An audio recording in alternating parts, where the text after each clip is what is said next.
Բարև ձեզ, այսօր նայում էի երկրի վարչապետի և ՀԵՑ-ի կառավարչի վիդեոն, որտեղ նրանք խոսում էին ինչ խնդիրներ կա ՀԵՑ-ում և ցանկություն առաջացավ ներկայացնել այլընտրանքային տեսակետը, իրականությունը,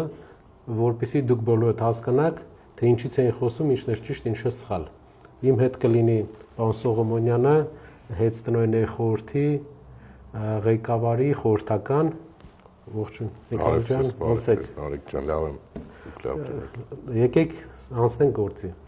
Հիմա մենք ձեզ կներկայացնենք, թե ինչ է խոսել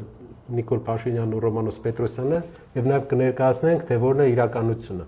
Ինչու ենք էսի անում մենք, որովհետեւ երբ նայում ես վիդեոն, դու sense կասկած առաջանում մոտդ, սկսում ես կասկածել, կարող է մի բան է ինչի։ Ուզում եմ կետ առ կետ անցնենք, որ բոլորը տեսնենք, թե որտեղ մի բան է ինչի։ Անհանձնարարչապետ, ի սկզբանե բարձր ղեկավարության, մասնաճյուղի տնօրենների, գլխավոր տնօրեն եւ տեղակալների կարգավճարները վերջիններիս կամովին հրաժարվելու արդյունքում մի քանի տասնյակ միլիոն դրամի խնայողություններ ձևավորվեցին։ Առաջինը պատում են նրա մասին, որ ՀԵՑ-ում աշխատավարձերը ցածր են ու իրենք ստանալով Սամվել Կարապետյանի կողմից աշխատավարձ, պարգևավճարներից հրաժարվել են եւ հնարավորություն են ստեղծել աշխատավարձ բարձրացնել։ Արգելի հայրենակիցներ, ՀԵՑ-ում աշխատավարձը որոշում է հանրային ծառայությունների կարգավորող հանձնաժողովը, որը արգելում է ավելի բարձր աշխատավարձ վճարել։ Նույն բեցում նույն աշխատավարձն է։ Եթե դուք այդպիսի լավ տրամադրվածություն ունեք մարդկանց հանդեպ, որ ուզում եք աշխատավարձ բարձրացրեք, բեցում ինչու աշխատավարձը նույն չափ, ինչքան ՀԵՑ-ում։ Որտեվ նույն հանրային ծառայությունների կարգավորող հանձնաժողովն է որոշում։ Ասեմ ավելին, ի տարբերություն բեցի, ՀԵՑ-ում վերջի տարիների ընթացքում Սամվել Կարապետյանը իր անձնական միջոցներից 11 միլիարդ դրամ է հատկացրել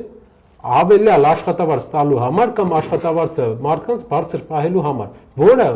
ոչ մի սակագնի հետ կապ չունի, իր միջոցներից է։ Այսինքն նրանք խոսում են նրա մասին, որ ՀԵՑ-ում ղեկավարության աշխատավարձը բարձր է, աշխատակիցների աշխատավարձը ցածր է, ուզում եմ ձեզ տեղակ պահել, որպեսզի հակադրություն ստեղծեն, ինչպես միշտ իրենք ղեկավարություն եւ անձնակազմ հակադրություն են ուզում ստեղծեն, ուզում եմ ձեզ տեղակ պահել, որ իրենք թող բեցով զբաղվեն, բեցում էլ նույն վիճակն է, բեցը պետական է, իրենցն է, բայց բեցում ինչու չեք փոխում, ՀԵՑ-ում եք փոխում։ Միակ նպատակը ձեր ուղղակի արդարացնելն է, խլելը։ Ավելեմ, այդ աշխատավարձը ձևավորվում է հատուկ հանձնաժողովի, հանրային ծառայությունների կարգավորող հանձնաժողովի հաստատած մեթոդոլոգիայով, որը գիտականահենք մեթոդոլոգիա է, այսինքն ամեն անգամ այդ աշխատավարձը չի հաշվարկվում տարբեր ձևա,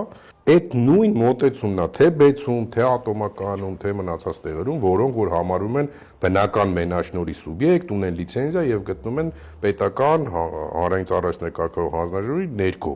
Իմիջիալոց մի նրբություն էլ ասեմ, աշխատավարձի ֆոնդը հաշվելիս ըստ գործող պետական ստանդարտների սահմանվում է նաեւ աշխատողների թվաքանակը։ Այսինքն ոչ միայն մենք ենք որոշում քանի հոգի աշխատի։ Հենց այդ կարգավորման տիրույթում մենք սահմանափակ ենք թե աշխատավարձի տարեկան ֆոնդով, թե աշխատողների քանակով։ Բայց չնայած դրան, Սամվել Կարապետյանը 28 միլիոն դոլար իր գրպանից վճարել է 11 միլիարդ, որ աշխատավարձերը հնարավորինս բարձր պահի կամ ավել մարդ պահի աշխատանքի։ Պարզ ասենք, հասարակ քաղաքացին դրա համար չի վճարում։ Հասարակ քաղաքացին հավելյալ աշխատավարձերի համար չի վճարում, վճարում ենք մենք, վճարում է Սամվել Կարապետյանը իր միջոցներից։ Անցնենք երկրորդ կետին։